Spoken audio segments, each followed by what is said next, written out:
Yo, what up guys? Welcome back to Sneaker Stories. As always, I'm your host Chris Jack. Today we're taking an exciting and early look at the all new and upcoming Adidas Ultra Boost 20. And as you guys know, Ultra Boost is probably my favorite silhouette of all time, as you can probably tell.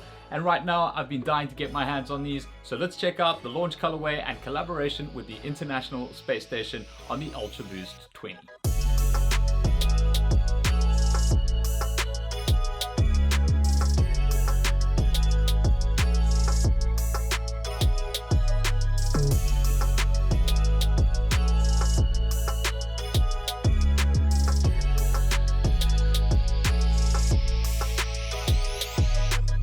Alright, so a huge shout out to Adidas for hooking these up just before they release this coming Friday, the 6th of December, for the retail price point of 2,999 Rand. The Ultra Boost 20, for me at least, is definitely one of the more exciting releases for 2019 at least, even though the shoe's obviously for next year, 2020. And this launch colorway over here is a collaboration with the International Space Station, with NASA, that space station that just flies around the world. And they're doing this in a partnership, or at least to signify the partnership between Adidas and NASA and the International Space Station National Lab, where they're going to be sending Boost up into space to basically test the molding process beyond the confines of gravity. So this is a really awesome thing for Adidas and for all of us actually, because that, at least for me, means Adidas is still focusing on Boost and how they can innovate and push this particular material, which is definitely my favorite midsole material of all time, kind of just into the future with different iterations. So I'm really excited to see what comes from that. And this pair right here, which is the black version, is one of two colorways that we are getting in South Africa that are the launch colorways. And the other one, which looks like this, is absolutely beautiful as well. I think that's more dubbed the women's colorway, but that for me is probably the nicer of the two, just in terms of my preference on it. I just think those look really awesome. But onto the shoe itself, you guys might remember the Ultra Boost 19, and this is a shoe that really caused a lot of talk for Ultra Boost lovers around the world. Did we like it? Did we not like it? Was it what was happening with this shoe? And basically, you know, from where we come from in Ultra Boost, where we had a whole bunch of awesome lifestyle collaborations through the consortium accounts, it really just created this hype around Boost. And I think that's largely due just to the crossover into the lifestyle. I mean, when Kanye West wore the shoe, the original Ultra Boost 1.0, everybody kind of went mad over it. And then you had a whole bunch of lifestyle oriented collaborations with it, which kind of had this crossover feeling to it, and very collectible ones, as you guys can see. But then Adidas had to innovate. They had to do something more, and they had to create more of a performance running shoe with this particular pair. And we just saw a whole bunch of performance models coming out, no real collaborations. I mean, there's been a couple now towards the end of the year on the Ultra Boost 19, but nothing that's really on the level of that. But on the other side of that, they did create a shoe that was extremely comfortable and more beneficial for running. And in my opinion, after a couple of wears, I really got to like the Ultra Boost 19, not just for running, but for lifestyle as well, even though it did take a lot of warming up to, especially the midfoot cage over here, which was a massive pain point for some people when it came out. But I'm pleased to say all of the little pain points that this shoe brought into the market have been redefined and corrected on this particular pair. It's kind of like what Apple's been doing recently with the MacBook Pro 16-inch, and all the things that people really wanted from Apple to be fixed. They've kind of got this like imaginary team that's like fixing all those things. I feel that's kind of happening with this Ultra Boost 20 here as well. It's like listening to the consumer and just making it happen right here. So that's why I'm really excited about the Ultra Boost 20. It's got a whole host of different upgrades to it, which we'll get through now. But starting with the outsole of the shoe, this is pretty much the same as what you'd get on the Ultra Boost 19. You've got stretch web continental rubber outsole over here, and then you've got a refined torsion bar over here. The whole idea of this is to really like kind of strip down the weight, and also drawing its inspiration from the space station. Every single element on the shoe has been refined and created to serve a specific purpose. Now obviously the most notable design feature on the Ultra Boost 20 is this Iridescent Boost coloration that's gone on here. This is so crazy. I mean, we've seen Iridescent and Xeno stuff before on shoes, but on Boost, that's new. Haven't seen that before, and it's completely awesome. If you look at the shoe straight on like that, and I hope it's picking up in the camera here, it'll give you a nice blue tone. But if you move it to the side, or maybe if I just move it all the way around, I'll try and get that with the overlay shot, you'll see the purple and pinky hues coming through there from that iridescent coloring and paint finish on the Boost. Now that to me just makes the shoe totally eye-catching. I think it looks really awesome in that white and gray pair as well. I'm definitely going to be buying those this coming Friday for my personal collection.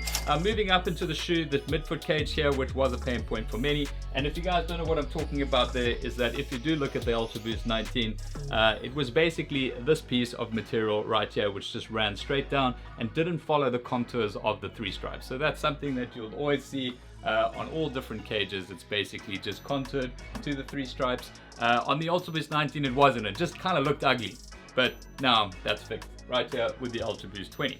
So not just that, they've also introduced something into the upper now which is called TPF. TFP, that's it. Tailored fiber placement. And basically it is still a primed upper, however with tailored fiber, it's really hard to say that. With TFP, they've basically laid down every millimeter of the fiber to its exact place it needs to be to give you the maximum performance return with this particular upper. Now, I have seen some people say that this is not as comfortable as Ultra Boost 19. I have to strongly disagree with that. I think that this is definitely more comfortable in terms of the prime knit fit and just the overall shoe on foot. And another part of that, which is a massive contributor, is the redesign of the heel section of the particular shoe. So in the Ultra Boost 19, that was pretty much majority prime knit all the way to the top of the heel. You did have some padding sections inside of the shoe. However, on the Ultra Boost 20, they've added an entire neoprene finish to not just the inside but the outside of the shoe as well. It's just made this a lot more comfortable on foot, and it really does grip the rear of your foot, your Achilles and ankle, etc. into the shoe very, very nicely. And one thing that's continued onto the Ultra Boost 20 from the 19 range is this 3D heel cage over here, and that's basically been hollowed out, and you've just got this very, very hard structural outline and skeleton almost of that heel cup, which basically reduces weight on the shoe and gives you the same amount of support. And swinging around to the heel section of the shoe, another addition here is just this orange accent. It's a bright orange thing. It works really, really nicely with this pair. You do also have a little bit of orange detailing on the tongue tag over here, and this is quite cool. It just commemorates this partnership with NASA and the International Space Station with this project of them sending Boost to space. The left shoe over here does have an Adidas Performance logo in the middle of that, and the right shoe just has the standard logo there. And just to show you the insoles of the shoe, these are standard black. They are the same insoles as what you would get in the Ultra Boost 19, where you've got this kind of waffle texture over here, adding a little bit more comfort to the insole of the shoe with the Adidas logos over there. The right shoe does have Adidas Performance logo, those 3 stars over there, and then you've just got the Adidas ISS National Lab Series Boost in Space logo, and then that logo just a lot bigger on the left side. Now from a sizing perspective, with the Ultra Boost 20, I would recommend going true to size with this pair. I've always kind of recommended going true to size with Ultra Boost, at least that's what's worked for me. However, I would say with the Ultra Boost 19, with that Prime Knit 360 on here, it was quite a tough material to have on foot,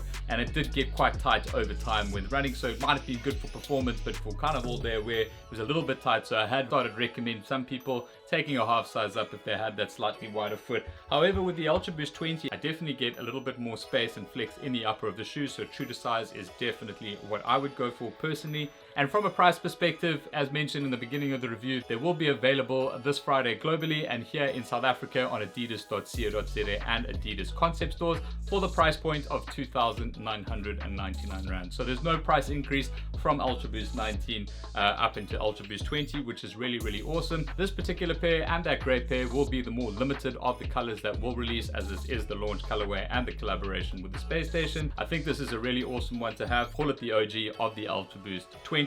So really, really stoked to have this one in the collection. I'm definitely going to be picking up that white and grey pair when it drops this coming Friday myself. But that's pretty much it for the review of the Ultra Boost 20. I hope you guys have enjoyed this early look at the particular shoe. If you do have any further questions, please drop them in the comments below. And if you haven't already, please hit that subscribe button right here. I'm going to be doing a whole host of giveaways for subscribed people right here on YouTube. And don't forget to follow me on sneakerstories.tv on Instagram. I'm about to head to Dubai now for Seoul DXB 2019. Super excited for that. Make sure you turn your story and post notifications on so you don't miss a single piece of the action. But that's it from me, guys. I'll catch you back here on the next one.